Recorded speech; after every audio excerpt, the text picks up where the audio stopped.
was calm, and the winds were silent, but something was about to happen in the sky, an event that would tell the world that the arrival of a great prophet Muhammad, peace be upon him, was near. This is the story of the people of the elephant, a sign of Allah's power, showing how Allah protects his house. Sometime before the birth of Prophet Muhammad, peace be upon him, extraordinary events took place in Arabia, indicating that something remarkable was about to happen on this land.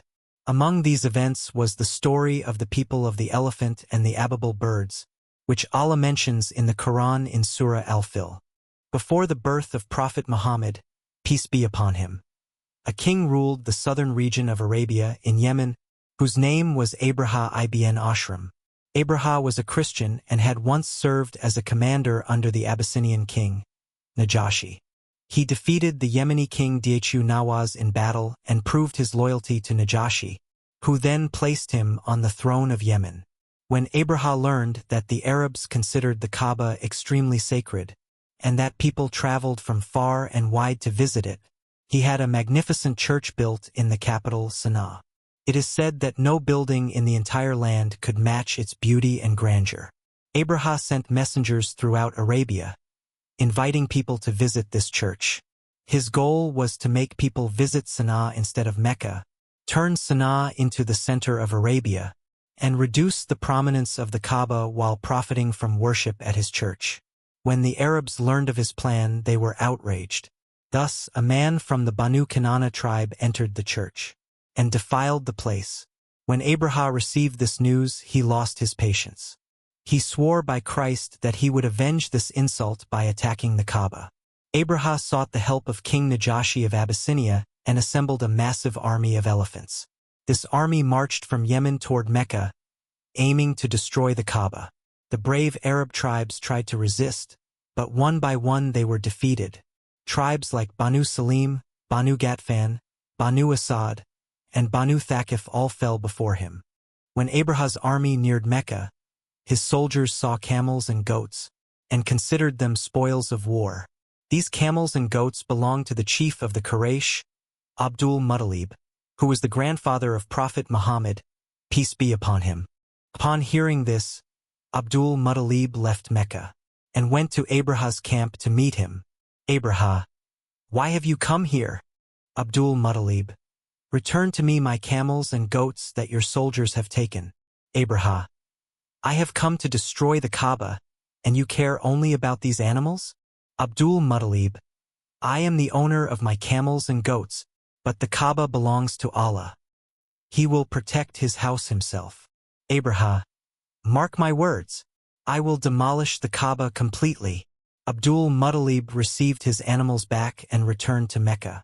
He instructed the people of Mecca to seek shelter in the mountains. All the tribes left the city, leaving only Abdul Muttalib behind. He held the door of the Kaaba and prayed, "Wa Allah, everyone protects their own house, so you too protect your house. Assist your obedient servants against the idol worshippers." The next morning, Abraha advanced with his army, but his largest elephant, Mahmud, suddenly sat down and refused to move. When turned toward Yemen, it would move immediately, but facing Mecca, it would stop. Then, from the sky appeared flocks of Ababeel birds, each carrying small stones in their beaks and claws. They pelted Abraha's army with these stones, and every stone struck the elephants and soldiers, crushing them to the ground. Abraha's army panicked. Thousands of soldiers and elephants fell, and Abraha himself was killed on the way. Thus Allah protected his house, the Kaaba. This event became a miracle in Arabian history, and in the same year Prophet Muhammad, peace be upon him, was born, a year forever known as the Year of the Elephant. ألم تر كيف فعل ربك بأصحاب الفيل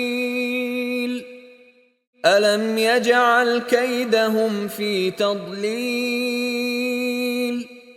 وأرسل عليهم طيرا أبابيل ترميهم بحجارة من سجيل فجعلهم كعصف مأكول.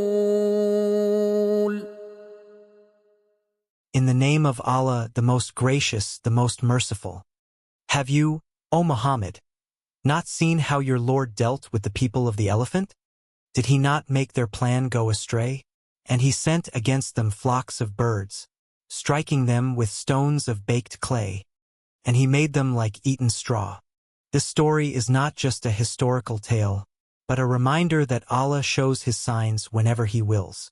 With the annihilation of Abraha's army, the world realized that the protection of Allah's house is not in the hands of humans, but in the hands of Allah, the Lord of all worlds.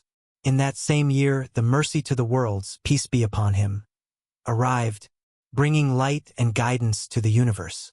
This event continues to remind us, Allah himself protects his house and his religion.